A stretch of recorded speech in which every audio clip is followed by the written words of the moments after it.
स्वागत करता हूँ हमारे इस कोर्स में। जो सुबह का सत्र जो हमें एक भावना में प्रज्ञा में ले जाने के लिए ध्यान का सराव हमें मदद करता है।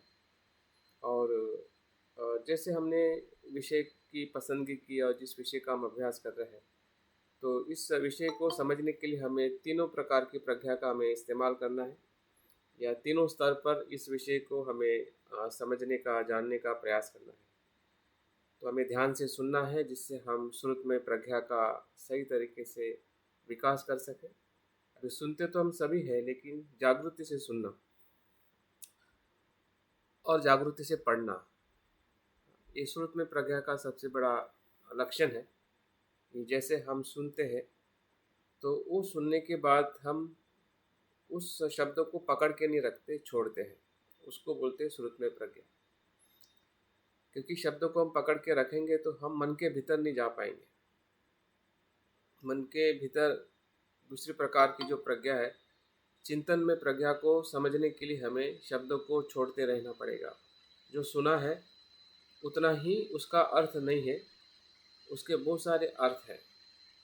अगर आप एक ही शब्द को, एक ही अर्थ को पकड़ के रखोगे तो आप चिंतन नहीं कर पाओगे।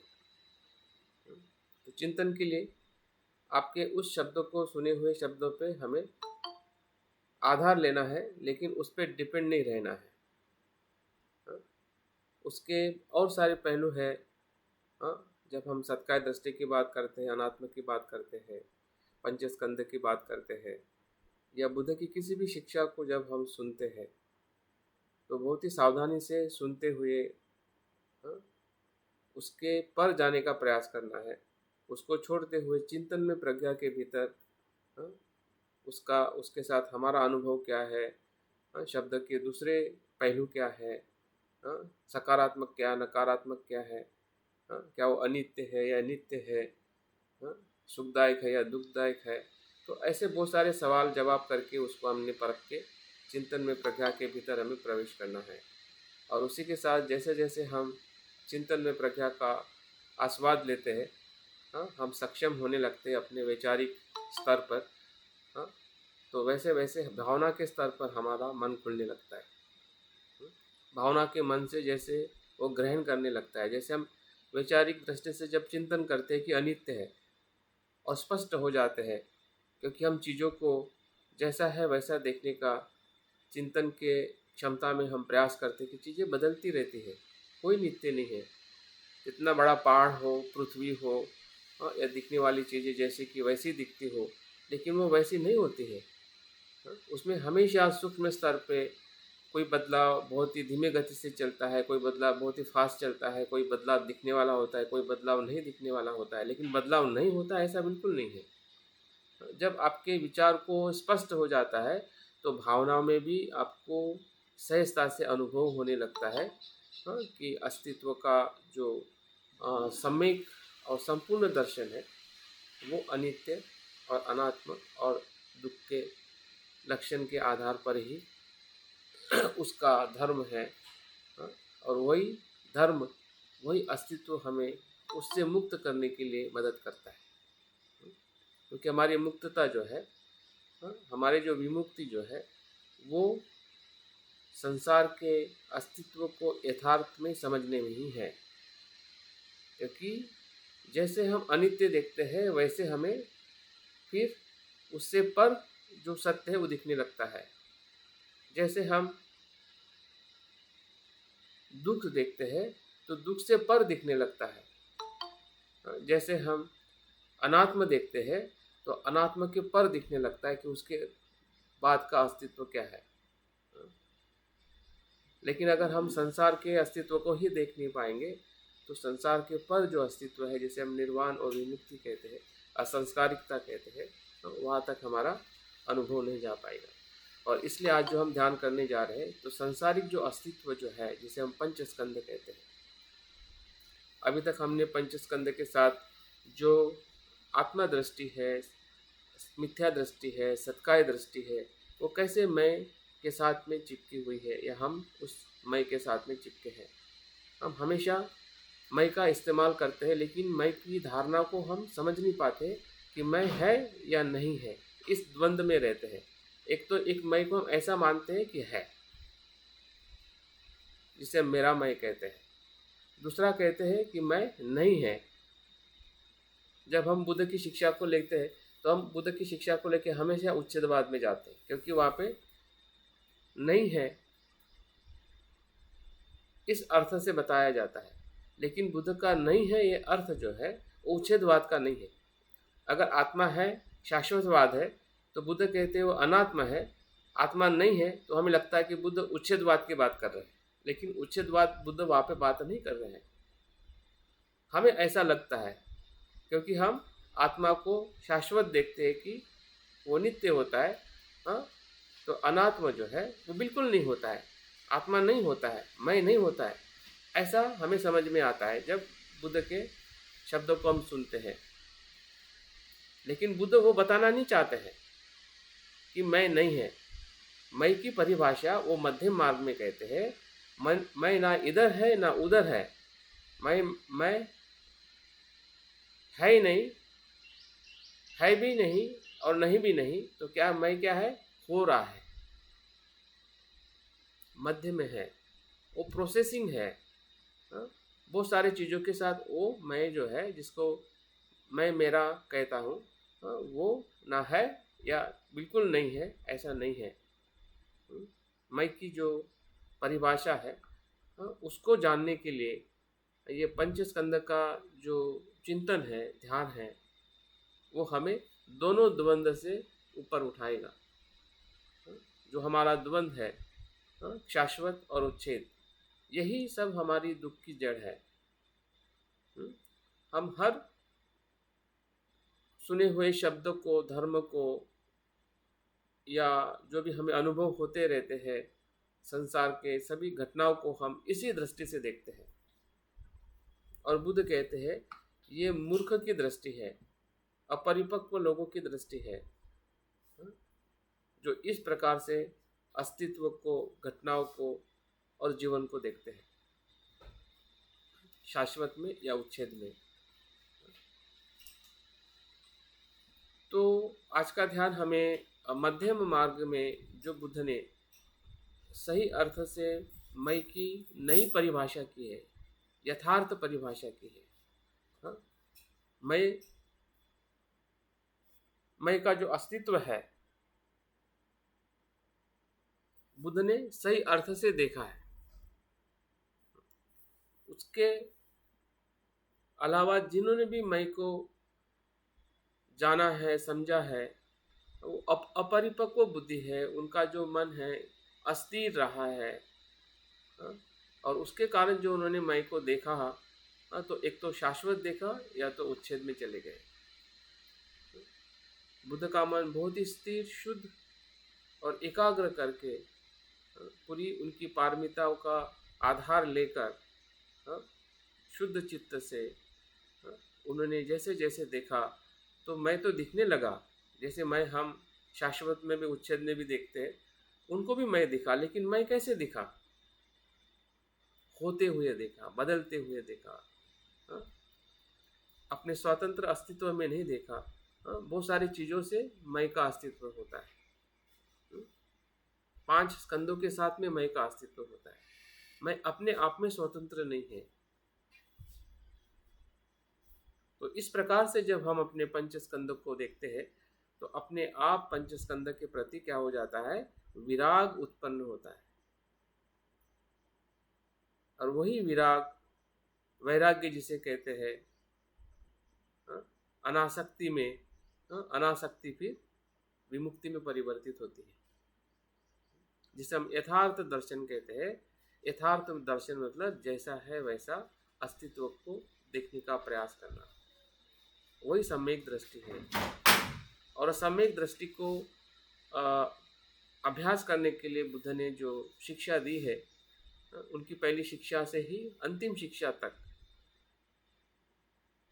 या उनका स्वयं का बुद्धत्व भी जो है, वो भी मध्यम मार्ग से ही उनको प्राप्त हुआ है। ध्यान रखें, ना शाश्वत ना उच्छेद। इसलिए कभी भी बुद्ध की बात को या अस्तित्व के किसी भी परिस्थिति को, धर्म को या किसी भी समस्या को समझने के लिए अगर हम मध्यम मार्ग का इस्तेमाल नहीं करते हैं तो बुद्ध की बात जो है या बुद्ध का जो मार्ग जो है वो हमारे पास में रहते हुए भी हम उस पर नहीं चल सकते हैं। उसके साथ में होते हुए भी उसका जो स्वाद है हमें नहीं मिल सकता है, क्योंकि हमें मध्यम मार्ग पर चलने का जो अनुभव है या हमारा जो प्रयास है वो कहीं ना कहीं उस प्रकार से नहीं कर पा रहे हैं जिस प्रकार से हमने करना चाहिए। तो ये ध्यान हमें मध्यम मार्ग से अपने पंच स्कंद को देखने के लिए बुद्ध की जो महत्वपूर्ण सूत्र है या महत्वपूर्ण शिक्षा है जिसे अनात्त लक्षण कहते हैं। अनात्त लक्षण को समझने के लिए बुद्ध ने जो हमारे 5 स्कंद है उसको परीक्षण करने के लिए एक एक स्कंद का अगर आपको लग रहा है या नहीं है, दोनों मत से दोनों दर्शन से हमें मुक्त होना है तो ऐसा होना चाहिए, और नहीं है तो नहीं होने का तो सवाल ही नहीं उठता। नहीं है तो सब कुछ समाप्त है। अगर अस्तित्व सिर्फ वर्तमान का ही है, भविष्य में अस्तित्व ही नहीं है, कल नहीं है, या मरने के बाद में जीवन नहीं है, या सांसारिक अस्तित्व के अलावा कुछ नहीं है, तो सब कुछ उच्छेद है, दुख ही दुख है, दुख के बाद परम सुख नहीं है, संसार के बाद में कोई अस्तित्व नहीं है, तो वो उच्छेदवाद हो गया। और संसारी सब कुछ है वो शाश्वतवाद हो गया। तो बुद्ध ने अस्तित्व को मध्यम मार्ग से देखते हुए दोनों सत्य को हमें जैसा है वैसा दिखाया है। संसार भी है और निर्वाण भी है, वर्तमान भी है, ये जीवन भी है, और आगे वाला भी जीवन है जिसे हम पुनर्जन्म कहते हैं। अगर नहीं है तो फिर हमें कुछ कर्म करने की जरूरत ही नहीं है, क्योंकि अगले जन्म में अगर कुछ आता ही नहीं, होता ही नहीं है, तो इसे यही जन्म है तो यही जीवन में ऐसे ही निर्वाण प्राप्त हो जाएगा, क्योंकि अगला जन्म तो हमें मिलने वाला नहीं है। तो उच्छेदवाद है। तो हम उच्छेदवाद और शाश्वतवाद में कैसे फंसे हुए हैं, ये बात हमें बार बार समझने की ज़रूरत है। हमारे ही आचरण को, हमारे ही अनुभव को हमने चैलेंज करना चाहिए कि क्या मैं कहीं ऐसा तो नहीं देख रहा हूँ, ऐसा तो नहीं समझ रहा हूँ, तो मुझे मध्यम मार्ग में कैसे उसको मैं समझूँ। तो जब हम पंचस्कंद को मध्यम मार्ग में देखते हैं तो सब कुछ उसके साथ में सब कुछ जुड़ा हुआ है। पंचस्कंद ही पूरा संसार की अभिव्यक्ति है। पूरा हमारा संसार जो है, जो हम सोचते हैं, करते हैं, होता है, दुख होता है, सुख होता है, हमारे संबंध होते हैं, रिश्ते होते हैं, जो भी समाज व्यक्तिगत समस्या है, पारिवारिक समस्या है, संसार की समस्या है, सब कुछ, एवरीथिंग इंक्लूडिंग 5 स्कंदा। मतलब आपको दूसरी समस्या के लिए और कुछ समझने की जरूरत नहीं है। अगर आपको आर्थिक समस्या है, मानसिक समस्या है, धार्मिक कुछ भी समस्या है, तो समस्या का सभी स्वरूप जो है पंचस्कंद में आ जाता है। अगर आपने पंचस्कंदों को देख लिया, समझ लिया, तो बाकी सभी समस्याओं का आपको अपने आप या आपको यथार्थ दर्शन होने लगता है या हो जाता है, और होना ही है, क्योंकि कोई भी समस्या इसके साथ में अलग नहीं है। अगर आपको पेट में भी दर्द हो रहा है तब भी आप अगर शरीर के इस पंचस्कंद को देखेंगे तो पता चल जाएगा कि दर्द क्या है और कैसे दर्द आया है और इससे मुक्ति का मार्ग क्या है। लेकिन अगर आपने उसको अलग देखा और इधर देखा ही नहीं कि पंचस्कंद का क्या स्वभाव है, तो वो पेट का दर्द कुछ समय के लिए ठीक हो सकता है, लेकिन वो पूरी तरह से ठीक नहीं होगा और दूसरी बीमारी लेके आएगा। तो कहने का मतलब यह है कि पूरा दुख का स्वरूप जो भी हमें विभिन्न प्रकारों में बुद्ध ने भी बताया, फिर वो जरा का दुख हो, वेदी का हो, मरण का हो, मन का हो, पंचस्कंद के असंतोष का दुख हो, हाँ, जितने भी प्रकार के दुख हमें समझ में आ रहे हैं या आ, हमें अनुभव हो रहे हैं, सभी दुखों का जो मूल है, कारण है, जहाँ से जिसके साथ में जुड़ा हुआ है, जिसके साथ में वो उत्पन्न होता है, जिसके साथ में हमें एहसास होता है। वेदना नहीं होगी तो किसका दुख मिलेगा, पता चलेगा, बताइए। वेदना से तो सब कुछ पता चलता है, शरीर से तो सब कुछ पता चलता है। इंद्रिय नहीं होगी तो आप किसकी तृष्णा करोगे, किसका द्वेष करोगे। तो आपकी तृष्णा, हमारी तृष्णा, द्वेष किस पे आधारित है? वेदनाओं पे आधारित है, संज्ञाओं पे आधारित है, जिसको हम नाम देते हैं और उसी को पकड़ के बैठते हैं, उसी शब्दों को पकड़ के उसने मुझे ऐसा क्यों कहा, क्यों कहा। वो तो शब्द था, लेकिन आपने नित्य मान लिया, दुख होने लगा।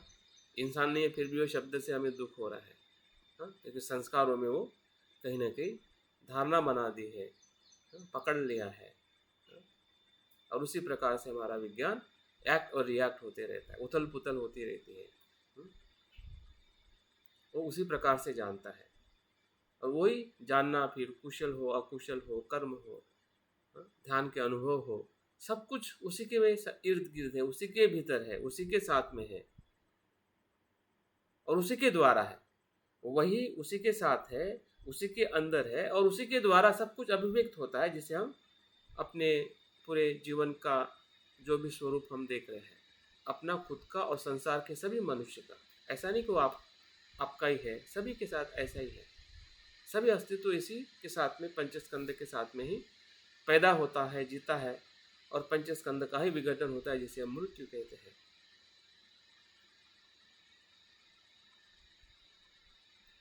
तो पंचस्कंद को जानना मतलब सब कुछ जानना है,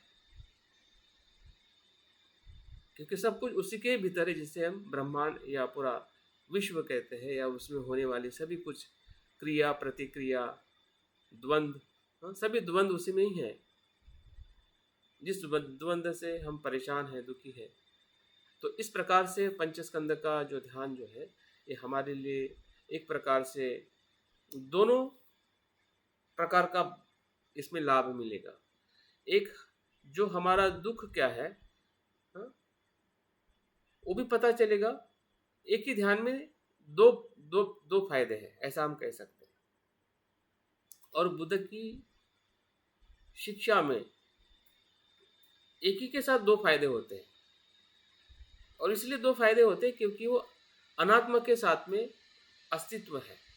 मध्यम मार्ग में एक के साथ में दो फायदे होते हैं। शाश्वत और उच्छेद में आपको एक ही फायदा मिलता है और वहीं पे खत्म हो जाता है। इसमें दो फायदे मिलते हैं, दो से अनेक अनेक और बहुत सारे फायदे मिलते, बहुत सारा सुख मिलते जाता है, और ऐसा ऐसा सुख मिलता है कि उसकी कोई सीमा नहीं होती है। शाश्वत में, उच्छेद में आप जाओगे किसी भी काम में, किसी भी आपकी कृति में, तो कुछ पल के लिए आपको सुख जरूर मिल सकता है। अगर किसी चीज़ को आपने नित्य मान लिया कि मैं नित्य हूँ, मेरा शरीर नित्य है, तो आपको थोड़ा सुकून मिल सकता है अपने शरीर को नित्य मानने में, कि मैं ऐसा ही रहूं, और ऐसा रहने की वजह से मैं सब कुछ करता हूं ताकि मेरा शरीर ऐसा ही रहे। और कुछ समय तक ऐसा आपको दिख भी सकता है, आपको स्वास्थ्य भी मिल सकता है, सुंदरता भी मिल सकती है, लेकिन क्या वो 2 साल के बाद में भी रहेगी या रहती है? आपकी उम्र ढलने लगती है तब भी क्या वो उसी प्रकार का स्वास्थ्य रहता है? और किस इंसान में आपको देखा है, भले भी शाहरुख खान, अमिताभ बच्चन दिखने में वैसे दिखाई देते, क्या वो सही में वैसे स्वास्थ्य है जैसे वो 25 साल की उम्र में थे, या हम 25 साल की उम्र में थे, क्या अभी वैसा ही है? क्या सच्चाई है? जो आपको सुकून मिल रहा है शाश्वत कहने से कि मैं वैसा ही हूँ, वैसा ही दिखूँ, वैसा ही रहूँ, तो कुछ पल के लिए है, लेकिन अंदर से तो असंतोष है, अंदर से तो भय है कि अभी मैं मर सकता हूँ, मरने वाला हूँ, मरूंगा, तो इतना कुछ मैंने किया है, क्या होगा, कौन संभालेगा? भय है अंदर से, और बाहर से तो हमें सुकून, हम ढूंढ रहे कि सुख है, सुखी हूँ मैं, क्योंकि मैं शाश्वत देख रहा हूँ अपने आप को। तो वो सुख दुख के निर्माण का कारण है। यहाँ का जो सुख जो हमें मिलेगा मध्यम मार्ग से, वो सुख को निर्माण करता है और सुखी करता है और सुखी करता है। जितना आप चिंता और भय से मुक्त होगे तो क्या सुख बढ़ेगा कि कम होगा? अगर आप एक बात से चिंता से मुक्त हुए, फिर दूसरे बात से हुए, फिर तीसरे बात से, फिर चौथी बात से हुए, तो आपका सुख बढ़ेगा कि कम होगा? बढ़ते जाएगा, क्योंकि आप मध्यम मार्ग से इसको भी देख रहे हैं, उसको भी देख रहे हैं, उसको भी देख रहे हैं, उसको भी देख रहे हैं, और देखते देखते जिसमें आपको दुख था वो सुख सुख सुख और सुख, और ऐसा सुख जाएगा कि हमें डायरेक्ट परम सुख की तरफ ले जाए। यह है मध्यम मार्ग, यह है बुद्ध का अनात्मवाद। अनात्मवाद मतलब उच्छेदवाद नहीं है। जब हम अपने पंच स्कंद को देखते हैं कि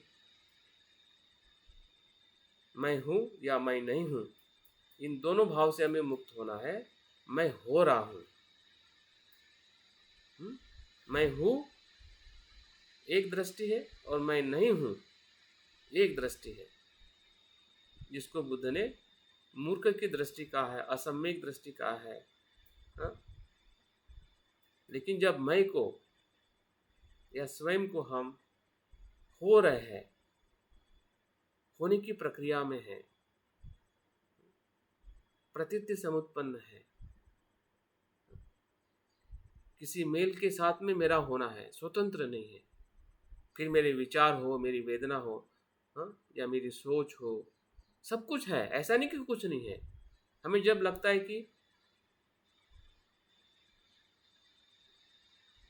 अनात्मा है मतलब कुछ नहीं है, शून्य है मतलब कुछ नहीं है, ऐसा बिल्कुल नहीं है। हमें ऐसा लगता है, हम ऐसा सोच रहे हैं बुद्ध की शिक्षा को लेकर। लेकिन बुद्ध वहां पे ये नहीं बताना चाह रहे हैं कि वहां पे कुछ सब कुछ है, लेकिन मैं की जो शाश्वत दृष्टि और उच्छेद दृष्टि नहीं है, सम्यक दृष्टि है। तो उसको वेरीफाई करने के लिए बुद्ध ने एक पंच स्कंद का जो हमें ध्यान दिया है, उसमें हमें 3 सवाल करने हैं। 3 सवालों के साथ, 3 प्रश्न के साथ बुद्ध ने इन 5 स्कंदों को वेरीफाई किया है। वेरीफाई करने मतलब परीक्षण किया है। परीक्षण, निरीक्षण, निरीक्षण करना, परीक्षण करना और विश्लेषण करना, और बाद में उसको स्वीकार करना।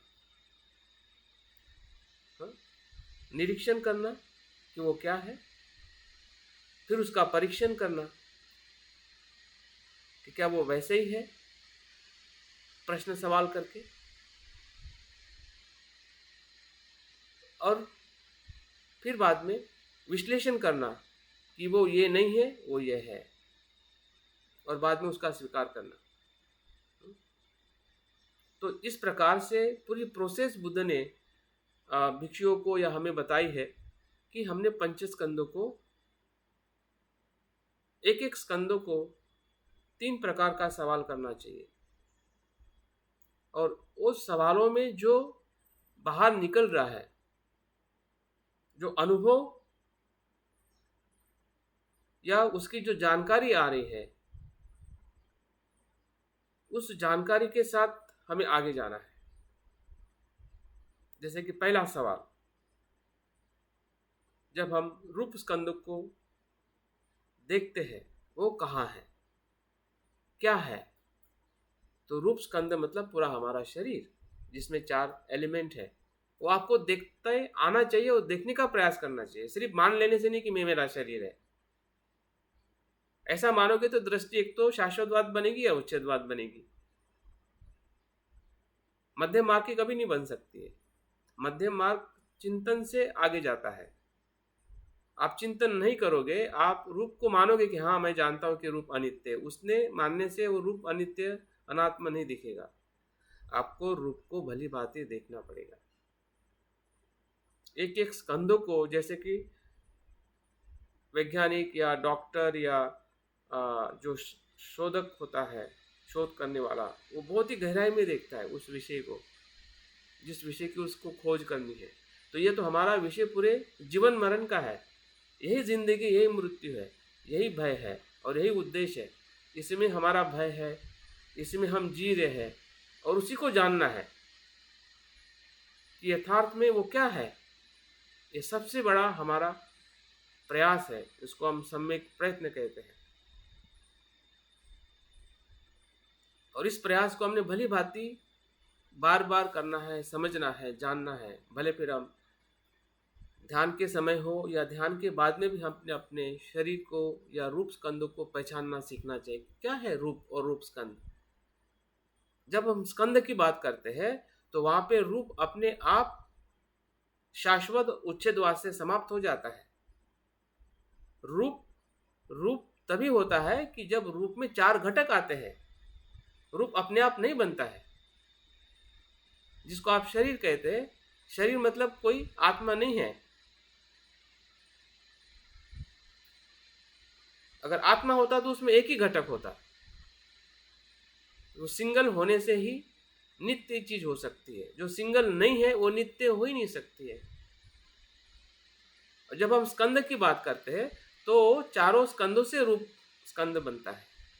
एक स्कंद से नहीं, सिर्फ पानी से शरीर नहीं होता है या पृथ्वी से शरीर नहीं होता है। वो चारों तत्व, चारों घटक जिस स्वरूप में आते हैं उसी को ही रूप स्कंद कहा जाता है। और उसी को हम व्यवहार में रूप कहते हैं कि मेरा शरीर है। लेकिन जब रूप कहते हैं तो रूप मैं नहीं है, तो रूप इन चार स्कंदों से बना हुआ है या हो रहा है या होते रहेगा। जब तक ये चार स्कंद आसपास में मिलते हैं तब तक ही हमारा ये रूप जो है बचपन से लेके अभी और अभी से लेके मृत्यु के आखिरी क्षण तक ये बनता है, छूटता है, बनता है, लय होता है, बनता है, लय होता है। और उसी को हम जरा वेदी मरण कहते हैं। तो पहला सवाल हमने ये पूछना है, क्या ये रूप स्कंद जिसे मैं शरीर कहता हूं या है,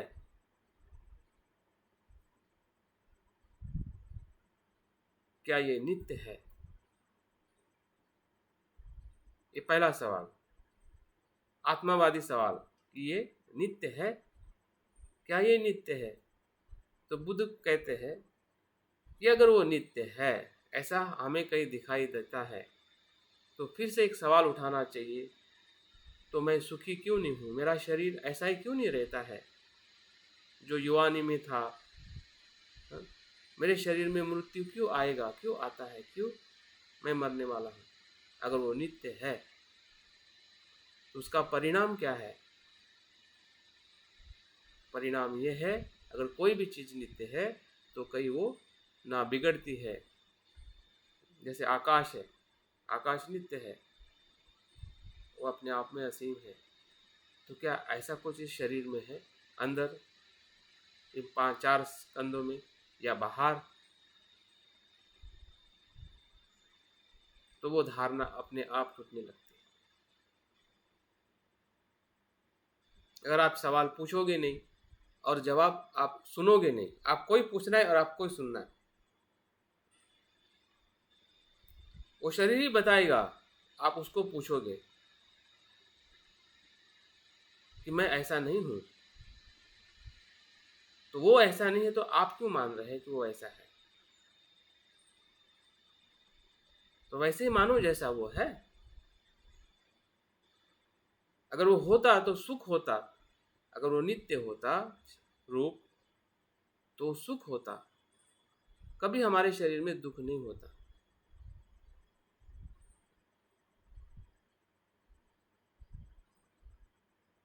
तो जैसे जैसे हम प्रश्न पूछते हैं वही प्रश्न जो है वो हमें उस स्कंद के यथार्थ के तरफ ले जाता है।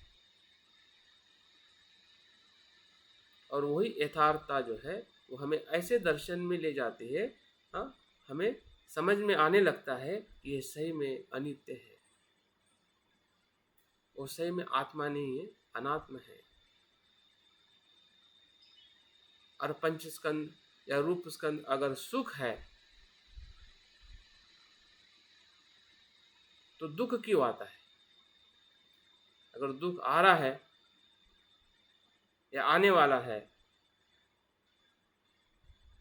या संपूर्ण सुख नहीं है, इसका मतलब वो दुख है।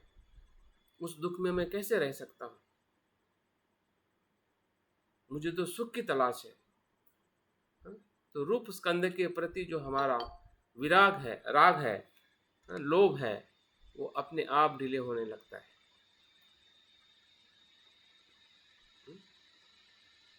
जैसे कि हम कोई बचपन में खेल खेलते हैं, हाँ, और जब हमें पता चल जाता है कि ये खेल तो खेल मात्र है, और खेलते हुए भी उससे हमें अनासक्ति होती है, क्योंकि हमें पता है इस खेल मात्र है।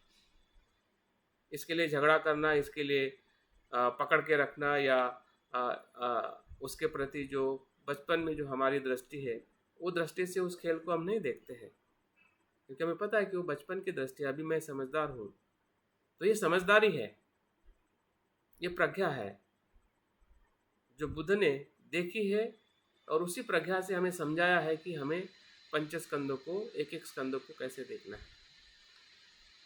तो हमें पांचों स्कंदों को इस प्रकार से देखना है, जैसे कि मैं रूप स्कंद की बात किया, फिर वेदना है, फिर संज्ञा है, संस्कार है और विज्ञान है। तो ये जो हमारा सवाल के साथ उसका परीक्षण करते हुए, निरीक्षण करते हुए, उससे जो हमें अनुभव हो रहा है या समझ में आ रहा है, वही मध्यम मार्ग है। उसमें से जो समझ में आ रहा है कि पंचस्कंद तो है, मय भी है, लेकिन कैसा मय है? वो पंचस्कंद के साथ बदलने वाला है। मेरा स्वभाव या मैं जो है, वो अनित्य है, अनात्म है,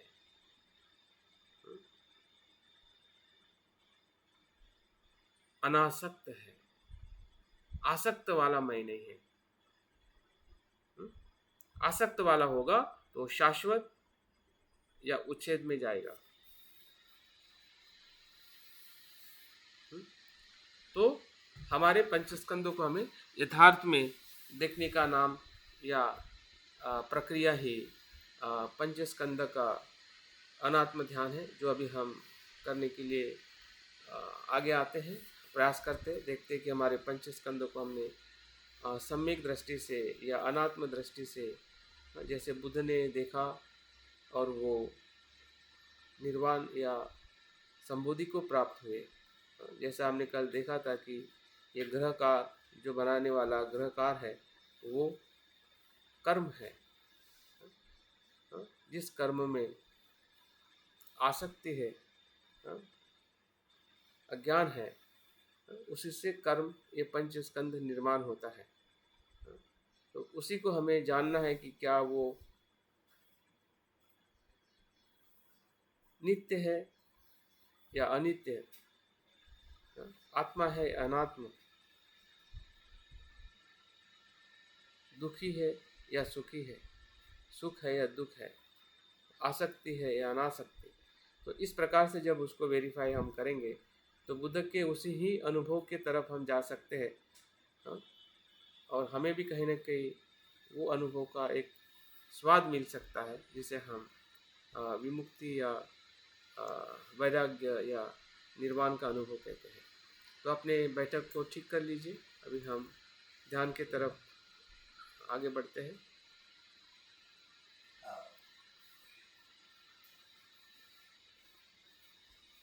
सबसे पहले अपनी बैठक को, अपने शरीर को शांत और संतुलित करते हुए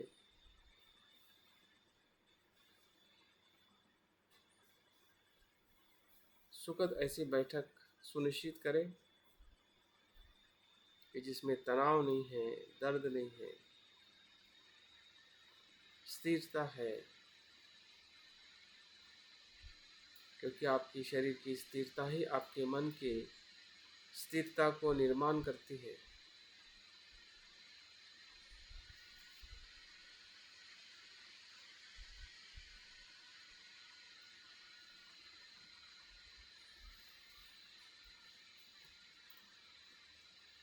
देखिए, आपका शरीर जितना शांत है उतना ही आपके मन में, आपके चेहरे पर प्रसन्नता है।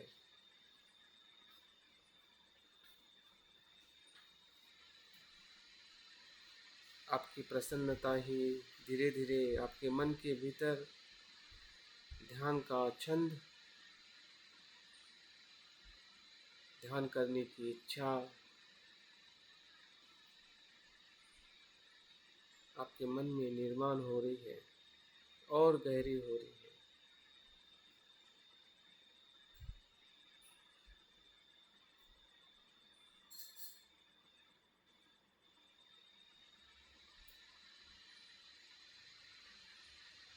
ध्यान का छंद हमारी श्रद्धा में रूपांतरित हो रहा है कि जैसे बुद्ध ने ध्यान किया है वैसे ही मैं कर रहा हूँ।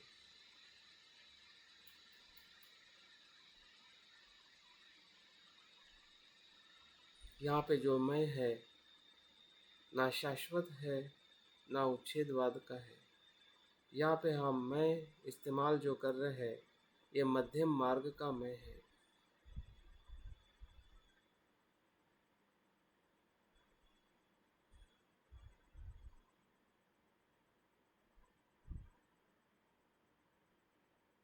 ये नित्य मैं नहीं है, ये अनात्म है। जब मैं कहता हूँ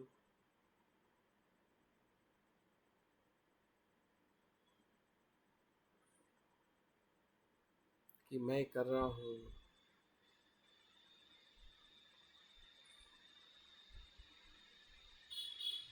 तो ये बुद्ध का मैं है। बुद्ध जैसा होना है जो मध्यम में है,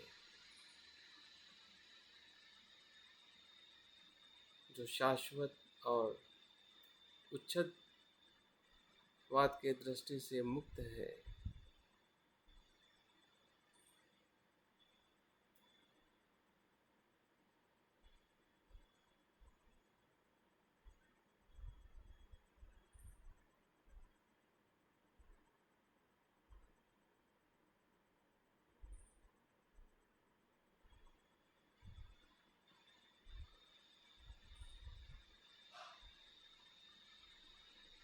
उसी श्रद्धा से जो उन्होंने बुद्ध के वचनों से जो शिक्षा हमें मिली है, उस शिक्षा का अनुसरण करते हुए हमारा मन शिलों से पूर्ण है।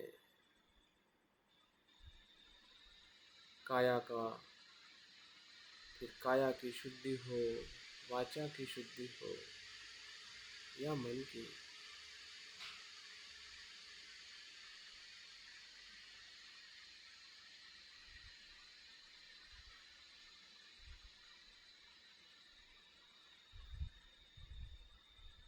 हमारे कर्म प्रतीत्य समुत्पन्न है,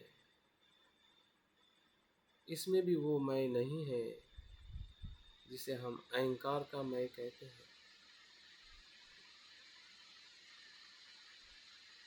हमारे कर्म को हम जानते हैं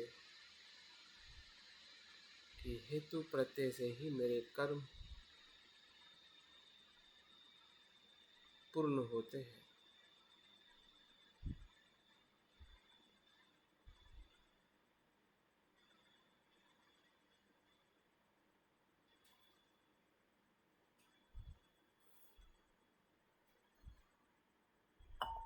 जैसे बुद्ध ने अधिष्ठान लिया था उस बोधि वृक्ष के नीचे और उन्होंने संबोधि को प्राप्त किया है,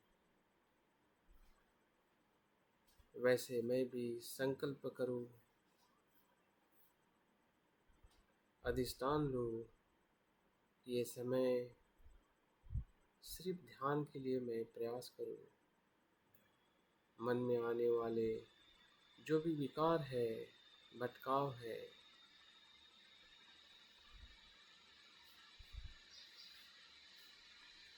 भले मुझे क्यों ना परेशान करे, लेकिन मैं अपने मार्ग पर शांति से चलता रहूं और सत्य की खोज करूं, जो सत्य मेरे ही इस पंच स्कंद में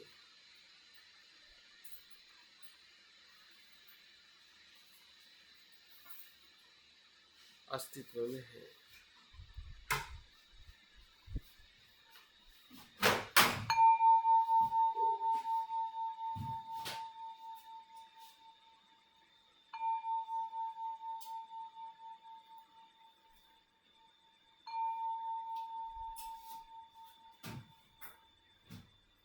ध्यान के पहले चरण में रूप और रूप स्कंद को अवलोकन करने का प्रयास करें कि रूप क्या होता है, जिसे हम काया कहते हैं या शरीर कहते हैं।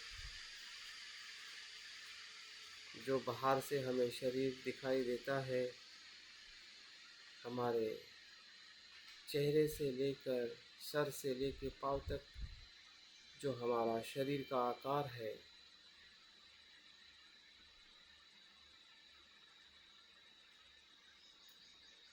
क्या यही रूप है?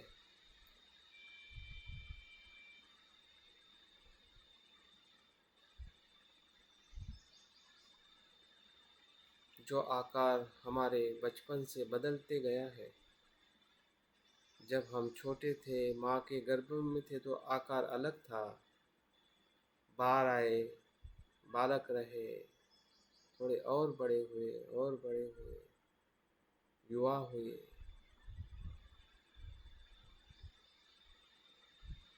क्या यही रूप है जो बदलते हुए क्या हमें दिखाई दे रहा है?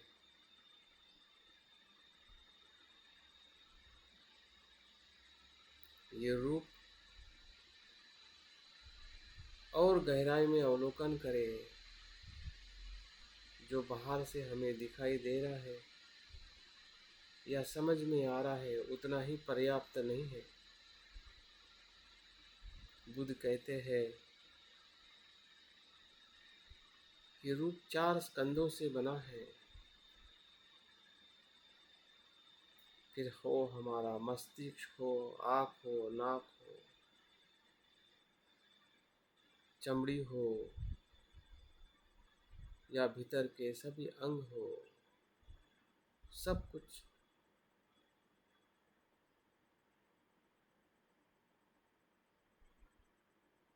आपकी मन की आंखें खोल दीजिए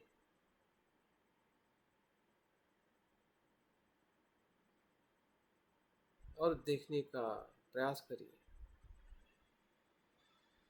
सब कुछ वहीं पर है।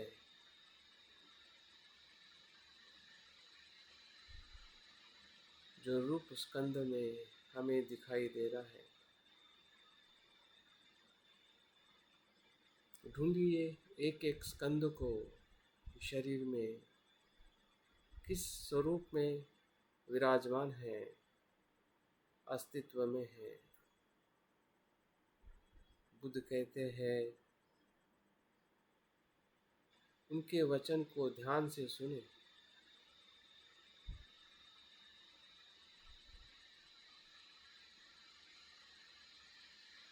जो सम्यक है, संपूर्ण है,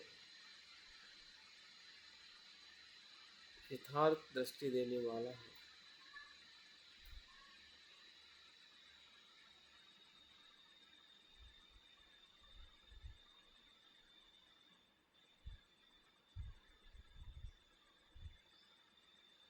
रूप स्कंद को बुद्ध कहते हैं कि शरीर में जो ठोस है, कठिन है, कठोर है, स्थिर जैसा दिखाई देता है, या जो आकार लिया हुआ है, वो सब पृथ्वी धातु है। अगर पृथ्वी धातु ना होता तो ये शरीर का आकार भी नहीं होता, जिससे हड्डियां बनी है, मांसपेशियां बनी है। यही पृथ्वी धातु है। जो जड़ता है, जो सॉलिडनेस है,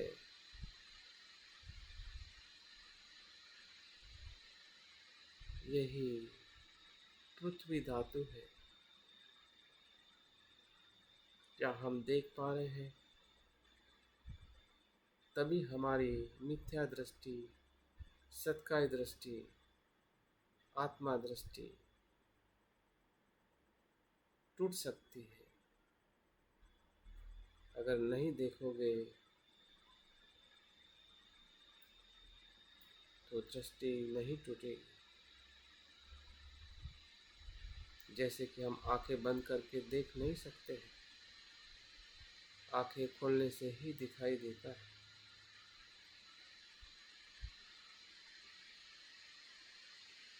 अभी आपको मन की आंखों से देखना है, चिंतन की आंखों से देखना है,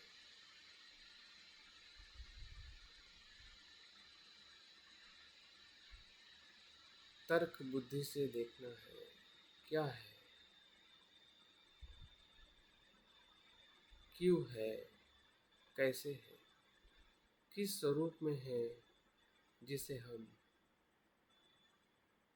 रूप स्कंद का पृथ्वी धातु देख रहे हैं।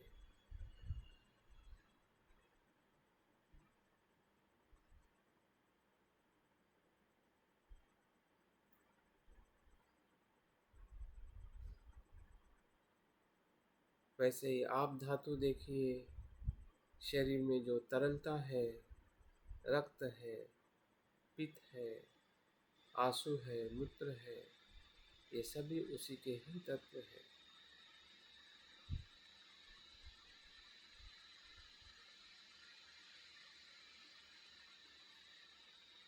वैसे तेज धातु है, जो शरीर में उष्णता है,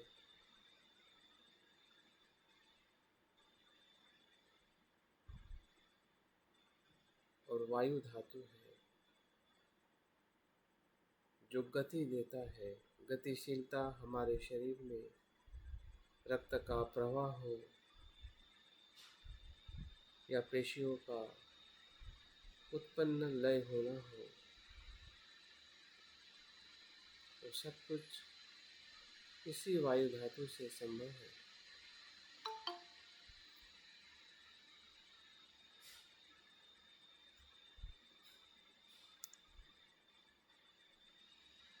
जो हम मिथ्या दृष्टि से देखते थे, अभी हम सम्यक दृष्टि से देख रहे हैं। पंचस्कंद को यथार्थ में देख रहे हैं। वैसे वैसे हमारे मैं होने की धारणा टूटते जा रही है। भले वो धारणा शाश्वतवाद की हो या उच्छेदवाद की, दोनों धारणा यहाँ से लुप्त हो रही है, क्योंकि हम देख रहे हैं रूप स्कंद, ये 4 धातुओं का स्कंद है, जो बाहर के महाभूतों से हम निरंतर लेते रहते हैं, क्षण प्रति क्षण। सांस का आना जाना, सूर्य के प्रकाश से तापमान का मेंटेन होना, जल से शरीर के भीतर तरलता का अनुभव, पृथ्वी महाभूत से शरीर में आने वाले भोजन से शरीर में जो आकार है,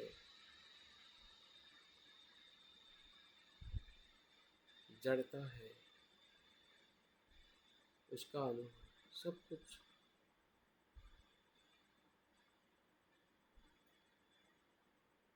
ये रूप स्कंद है ही नहीं, हो रहा है, क्षण प्रति क्षण की प्रक्रिया से गुजर रहा है।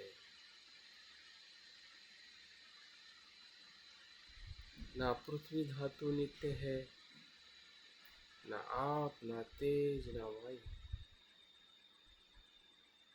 पृथ्वी धातु दिखने में तो नित्य अनुभव होता है कि वो वैसे ही है, लेकिन सोचिए 10 साल पहले क्या ऐसे ही था जो अभी है? अगर वो नित्य होता तो वो वैसे ही रहता।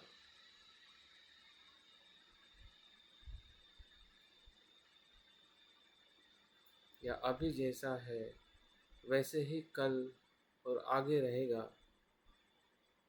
क्या ऐसा संभव है? अगर वो नित्य है तो संभव है, अगर वो अनित्य है तो वो संभव नहीं है। ढूंढिए मैं को, नित्य को, सुख को, अहंकार को।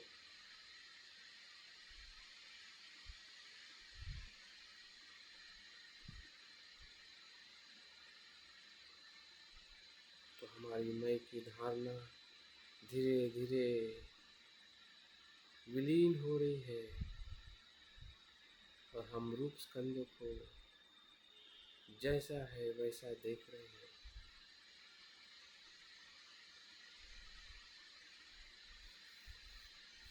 जिससे उसके प्रति हमारा राग है, द्वेष है,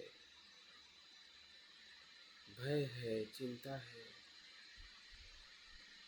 उन सभी क्लेशों से हम मुक्त हो रहे हैं।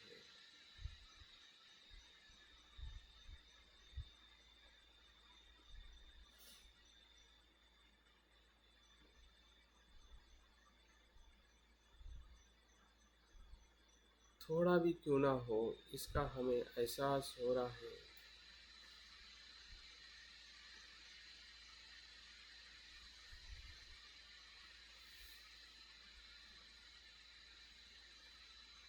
कि रूप स्कंद क्या है, क्या उसका धर्म है।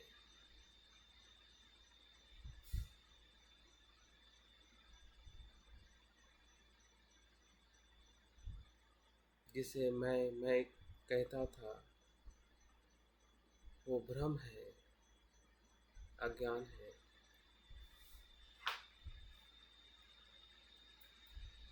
अभी जो मैं देख रहा हूँ वो यथार्थ है।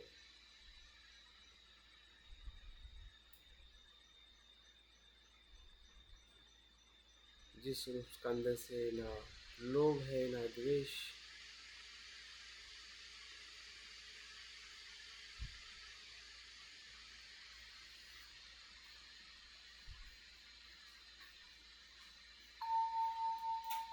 ध्यान के दूसरे चरण में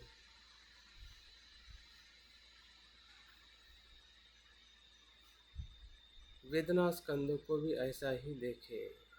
सिर्फ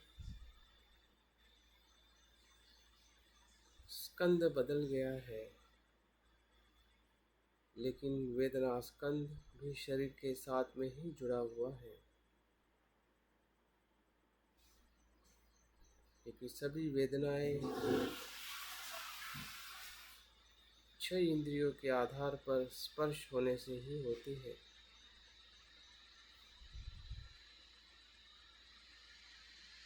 किसी भी एक इंद्रिय के विषय के स्पर्श को अनुभव करें, जैसे कि आपके शरीर में कपड़ों का, हवाओं का स्पर्श हो रहा है, उससे वेदनाएं निर्माण हो रही है।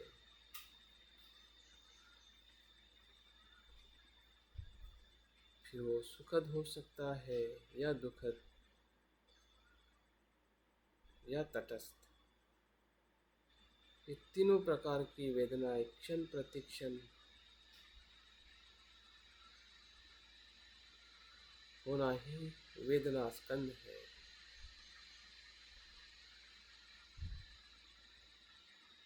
स्कंद का मतलब एक से अनेक, सिर्फ एक इंद्रिय की वेदना नहीं है, 6 इंद्रियों की वेदना है। फिर वो मन के विचारों की भी वेदना हो सकती है, भावनाओं की भी हो सकती है। कोई एक नहीं है जो नित्य है।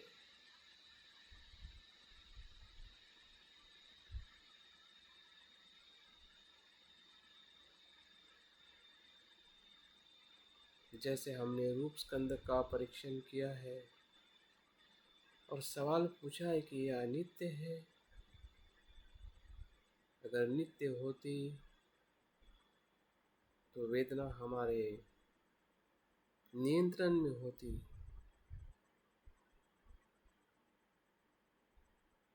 हम जैसा चाहे वैसा होते।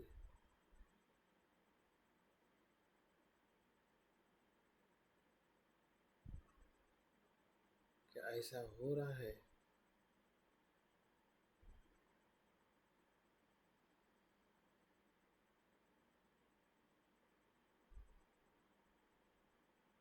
और ऐसा नहीं हो रहा है तो क्यों नहीं हो रहा है? क्योंकि वेदनाएं प्रतीत्य समुत्पन्न है। इंद्रिय विषय के होने से स्पर्श होता है।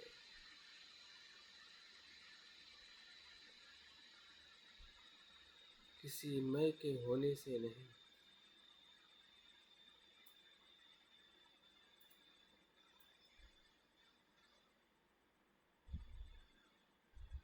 इस प्रतीत्य समुत्पन्न के सिवा अलग मय नहीं है। अनात्म है।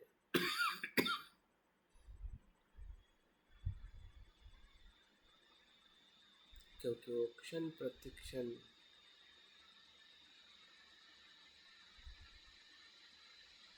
बदलते रहता है।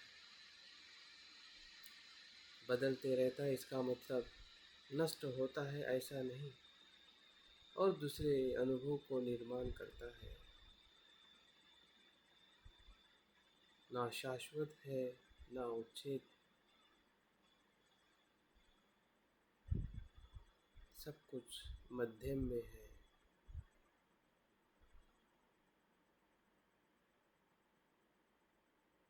प्रतीत्य समुत्पन्न है।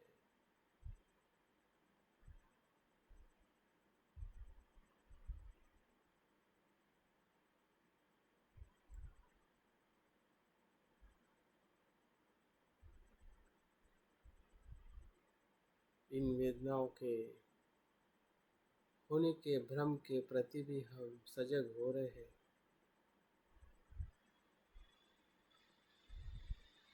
जो सुखद वेदना को हम जब मैं कहते हैं कि मेरी वेदना है तो लोभ को निर्माण करती है।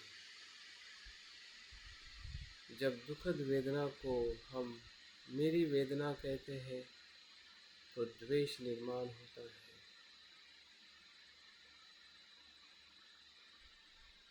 जब तटस्थ वेदना को हम मेरी वेदना कहते हैं तो अज्ञान निर्माण होता है।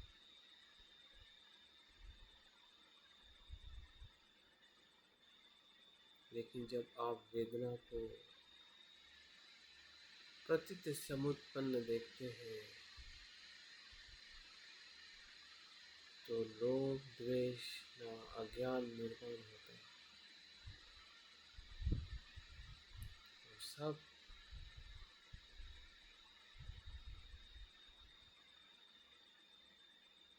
मुक्त हो जाता है।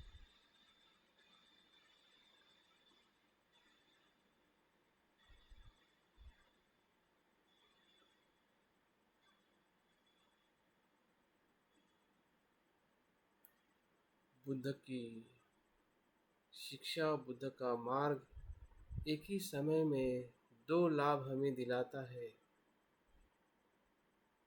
संसार से मुक्त होना, आसक्ति से मुक्त होना और अनासक्ति में निर्वाण में प्रवेश करना।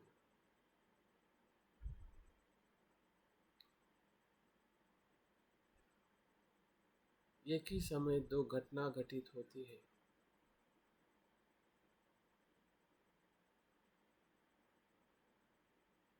और दो घटनाओं से ही एक घटना बनती है। दो प्रत्ययों से ही एक घटना का उद्भव होता है। जैसे इंद्रिय और विषय से ही वेदना की घटना घटित होती है। अन्यथा नहीं। जहाँ दो प्रत्यय नहीं, वहाँ पे घटना नहीं। दो प्रत्यय और हेतु से ही घटना घटित होती है।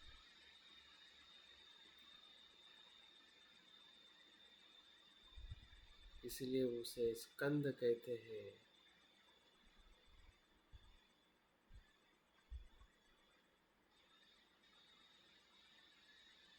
समूह में उत्पन्न होना और लय होना।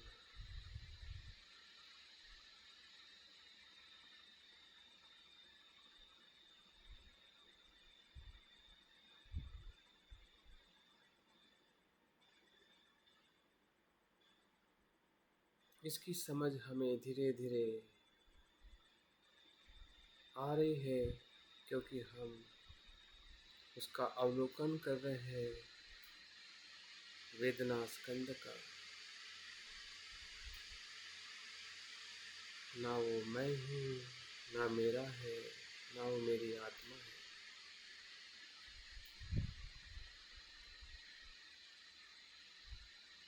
ना ही वो नित्य है। अगर होता तो कुछ उसका स्वरूप अलग होता।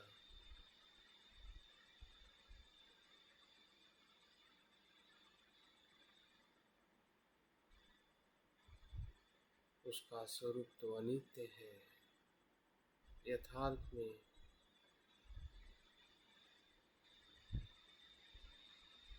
अनात्म।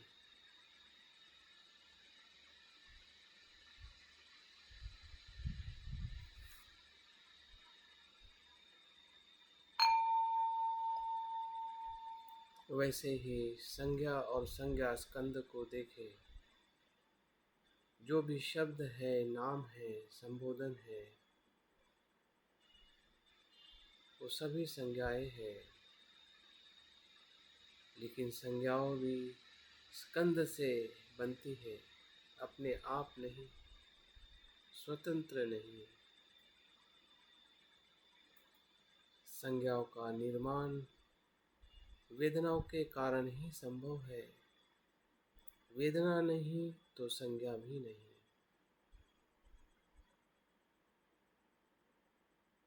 संज्ञाओं का स्कंद इसे ही 6 इंद्रियों के वेदनाओं से उत्पन्न होता है।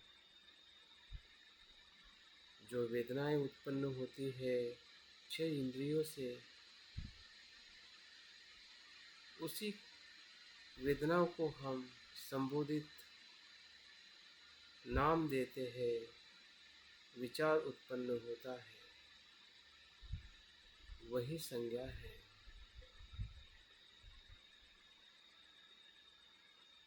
अपने आप या मेरे अहंकार से, मेरी इच्छा से नहीं होता। अगर होता है तो मैं तो अच्छा ही चाहता हूँ। अच्छे ही विचार चाहता हूँ, तो अच्छे ही विचार क्यों नहीं आते?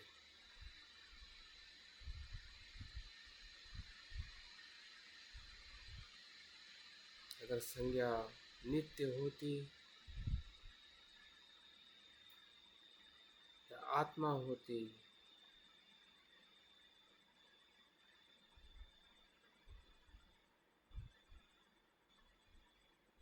या शुद्ध होती, तो वैसे ही संज्ञाएं निर्माण होती।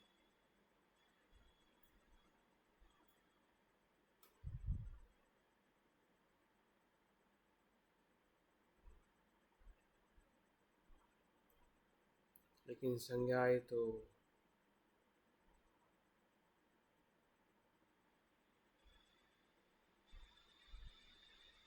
बदलते जाती है।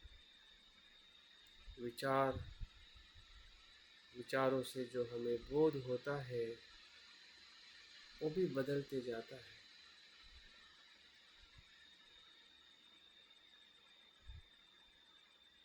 देखिए, संसार में जो भी शब्द है, भाषा है, वो सभी संज्ञाएं हैं। जो मैं बोल रहा हूँ, जो आप सुन रहे हैं, वो सभी संज्ञाएं हैं। सोचिए वो अगर नित्य होता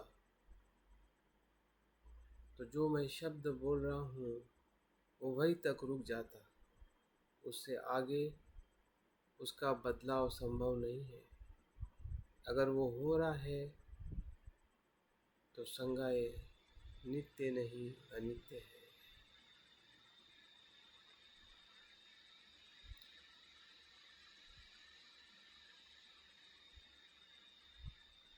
वो मेरी इच्छा से उत्पन्न नहीं होती है, वो प्रतीत्य से उत्पन्न है। जो आप शब्द कान से सुन रहे हैं, उस ध्वनि से जो आपको वेदनाएं हो रही है, उसी वेदना के आधार पर मन में विचार उत्पन्न होता है।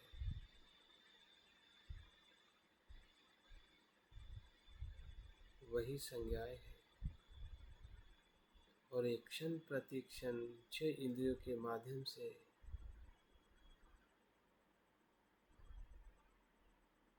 होते आ रही है।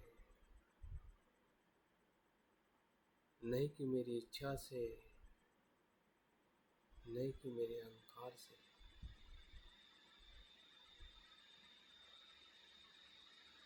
क्या सच है, क्या सत्य है, क्या मिथ्य है, क्या सम्यक है, दोनों का अवलोकन करें।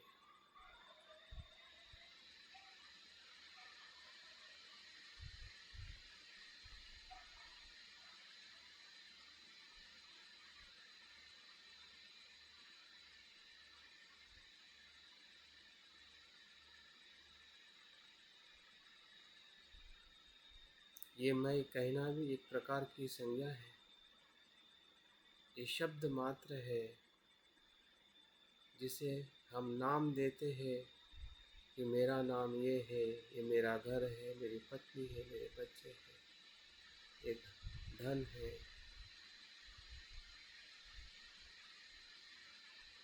ये सभी संज्ञाएं हैं।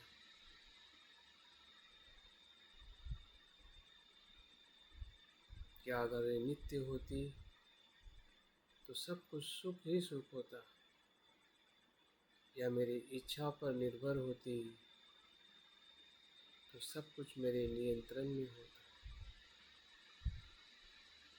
क्या ऐसा हो रहा है, होता है, या इससे विपरीत होता है?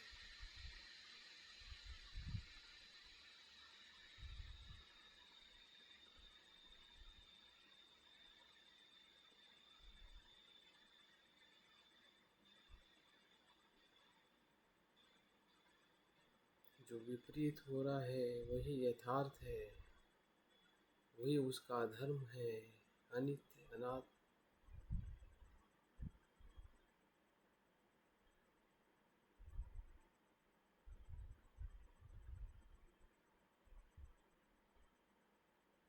कोई भी संज्ञाएं नित्य नहीं है। भले हमें ऊपर से नित्य दिखाई देती है, क्योंकि उसी शब्द का हम बार बार इस्तेमाल करते हैं।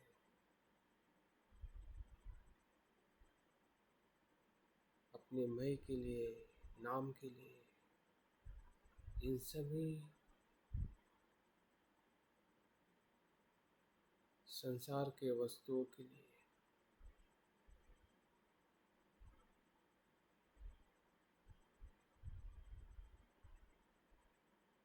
लेकिन वो सभी वस्तुएं अपने आप में अनित्य है, उस कंधों से बनी है, उसका भी वही धर्म है जो हमारी मैं की संज्ञा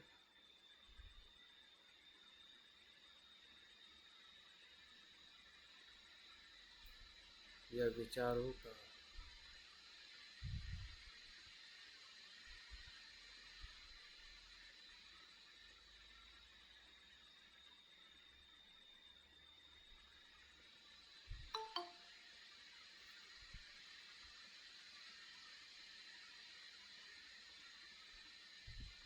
कभी कुशल संज्ञाएं आती है, कभी अकुशल, स्पष्ट होती है, कभी अस्पष्ट, कभी नित्य लगने लगती है, कभी अनित्य।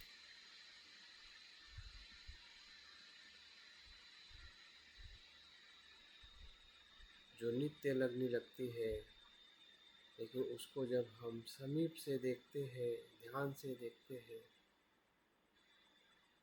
तो वो भी अनित्य दिखने लगती है।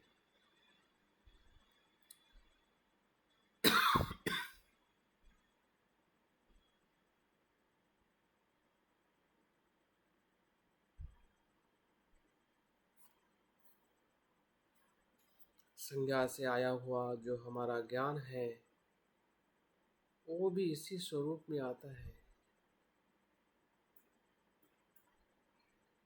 अगर ज्ञान नित्य होता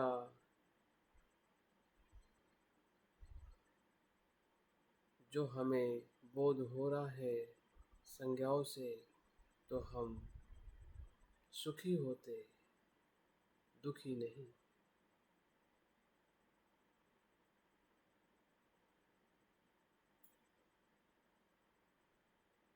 लेकिन वो सभी संज्ञाएं ना मैं हूँ, ना मेरा है,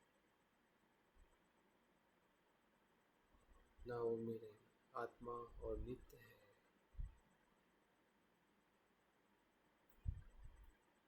सभी संज्ञाओं का ज्ञान क्षण प्रति क्षण अनित्य है।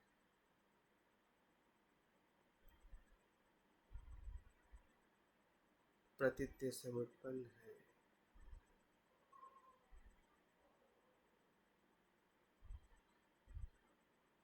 राग द्वेष से मुक्त है।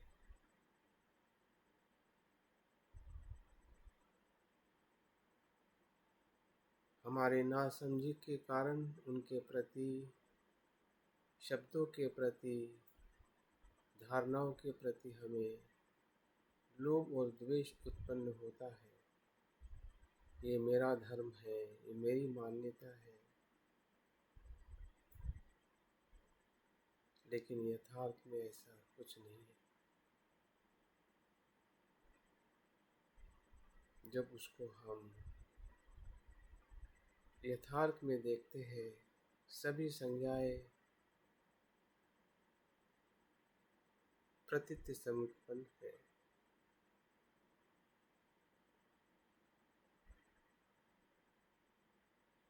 कुछ भी नित्य नहीं है। भले बुद्ध का नाम हो, बुद्ध के शब्द हो,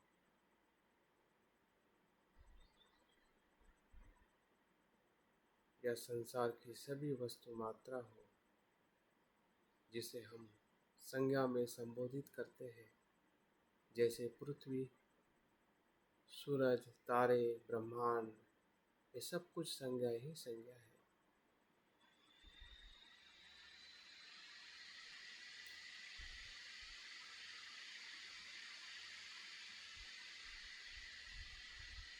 यही हमारा ब्रह्मांड है, विश्व है, संसार है, जो संज्ञाओं से भरा है। पृथ्वी ने ये नहीं कहा कि आप मुझे पृथ्वी कहो, हमने ही संज्ञा दी है। इसलिए पृथ्वी को हमने ही निर्माण किया है संज्ञा के माध्यम से। सूरज को हमने सूरज का, पेड़ को पेड़ का, पेड़ ने नहीं कहा कि मुझे पेड़ कहो। सभी इसी प्रकार की संज्ञाएं हमने ही बनाई है, प्रतीत्य समुत्पन्न हुई है। लेकिन जब इसे हम मैं, मेरा कहते हैं, तो उसमें आसक्ति और द्वेष उत्पन्न होता है।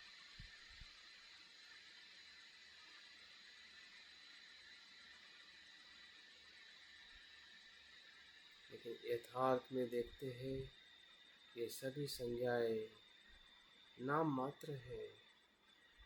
यथार्थ में वैसी वैसा उसका स्वरूप नहीं है। जिसे हम पृथ्वी कहते हैं, वो भीतर से निरंतर बदल रही है। या सूरज कहते हैं, वो भी बदल रहा है, कुछ भी नित्य नहीं।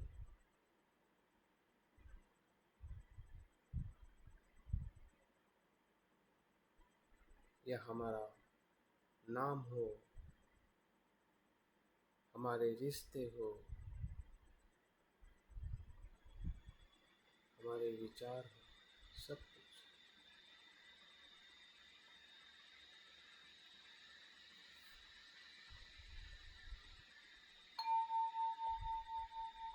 चौथे चरण में संस्कार और संस्कार स्कंदों को देखना है।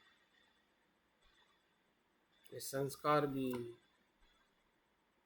स्कंदों में उत्पन्न होता है और लय होता है। संस्कार भी स्वतंत्र नहीं है, और जो स्वतंत्र नहीं है वो अनित्य है, अनात्म। अगर स्वतंत्र है तो संस्कारों का नियंत्रण हमारे में होना चाहिए। जो हम सोचते हैं वही संस्कार आने चाहिए, शुद्ध होने चाहिए, सुख देने वाले होने चाहिए। अगर ऐसा नहीं है तो उसका स्वभाव क्या है? अगर वो मैं होता, मेरा होता, तो सब कुछ मेरे नियंत्रण में होता, सभी संस्कार। फिर वो काया के संस्कार हो, जो काया में हमें वेदनाएं और बदलाव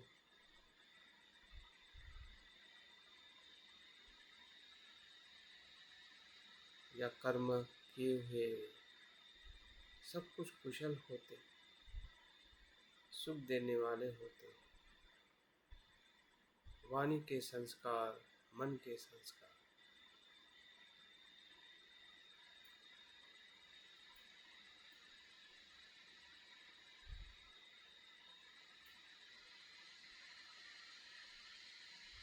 कुशल हो या कुशल,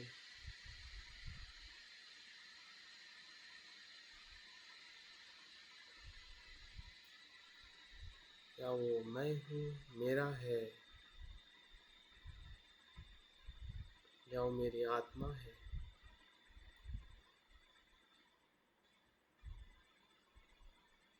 या संस्कार में हमें दिखाई दे रहा है? या संस्कार हमारे नियंत्रण में है? नहीं है, क्योंकि वो संस्कार भी प्रतीत्य समुत्पन्न है। हमारे किए हुए कर्म के जो छाप है, कुशल और अकुशल, वही छाप संस्कार है। जो हमने काया से कर्म किए हैं, वाणी से किए हैं और मन से किए हैं, इस जन्म में, पूर्व जन्म में, जानकर या अनजाने, कुशल या अकुशल, ये सभी संस्कार स्कंद है।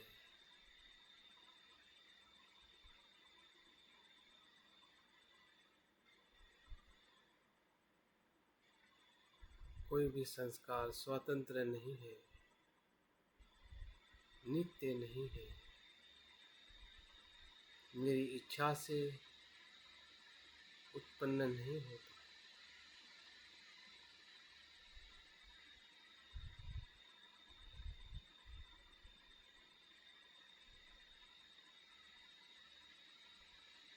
तो कैसे उत्पन्न होता है? बुद्ध कहते हैं,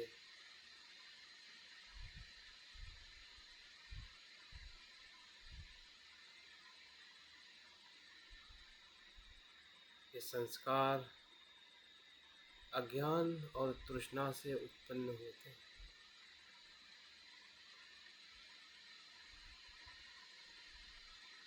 इसी के कर्म का परिणाम ही संस्कार है, जो हम कर चुके हैं और अभी भी जो कर्म कर रहे हैं, जैसे कि ध्यान करने का, ये भी संस्कार का ही कर्म है। मन का संस्कार जो कर्म करने के लिए हमें प्रेरित करता है। अभी देखिए हमारे काया के संस्कार हमें कितने बेचैन कर रहे हैं,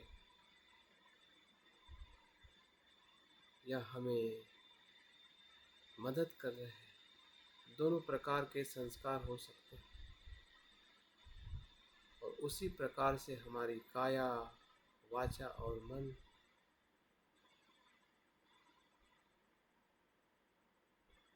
अपने अनात्म भाव से परिवर्तन के धर्म से कार्य करते हैं। नहीं कि मैं, मेरा।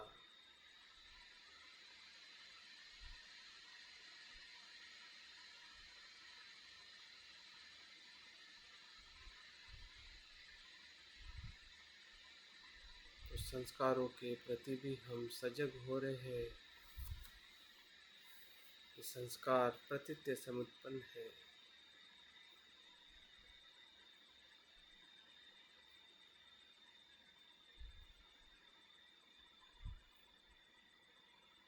वो कर्म का संचय है, संग्रह है। कुशल अकुशल काया वाचा मन से किए हुए, उसी के कारण हमारे कर्म घटित होते हैं, फिर वो कुशल हो या अकुशल।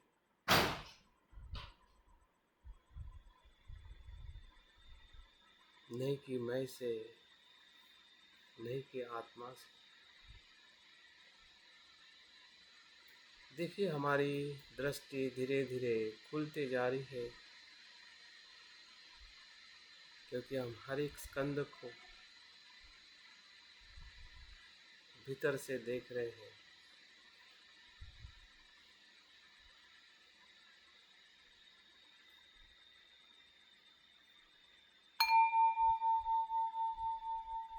पांचवा और अंतिम स्कंद विज्ञान स्कंद है।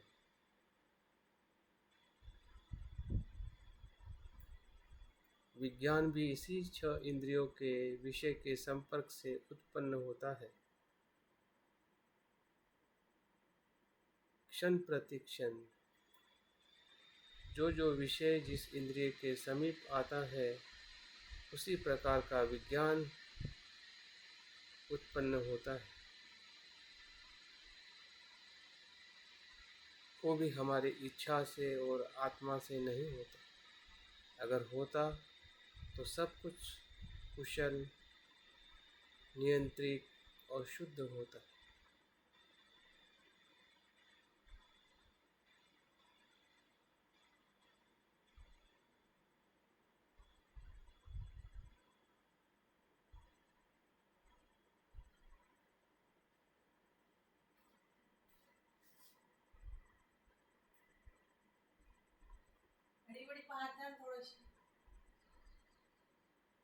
विज्ञान के अंतिम स्कंद को देखने की जो हमारी पूर्व तैयारी है, चारों स्कंद में हुई है।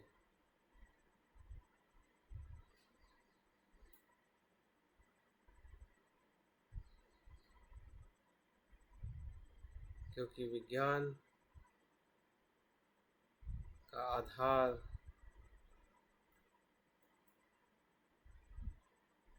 यही 4 स्कंद है।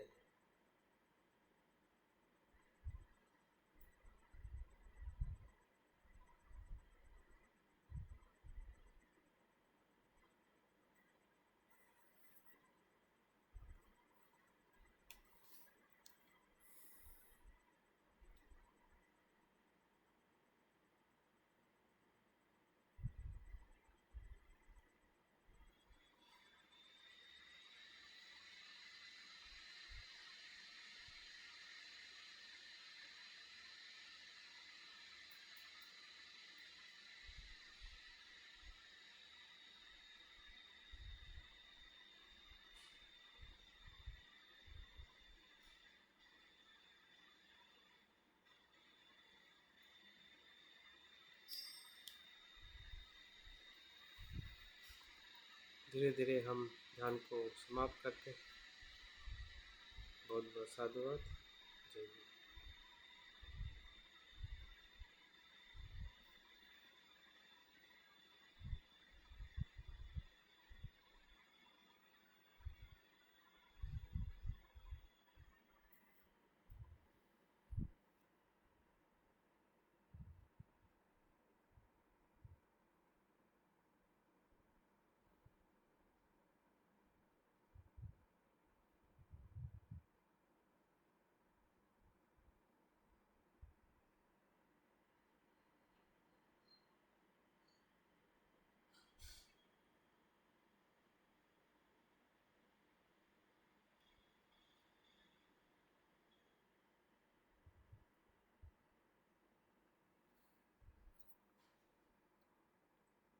हाँ ठीक है, अब यहाँ पे हम ध्यान को समाप्त करते हैं, क्योंकि मेरा नेट थोड़ा ठीक नहीं चल रहा है। तो आप ध्यान में कंटिन्यू रह सकते हैं, और जिसका ध्यान समाप्त करना चाहते हैं, वैसे तो हो गया है मेरी तरफ से, लेकिन आप उसको कंटिन्यू रख सकते हैं। ठीक है, हम शाम को मिलेंगे। जय भीम, नमो बुद्धाय।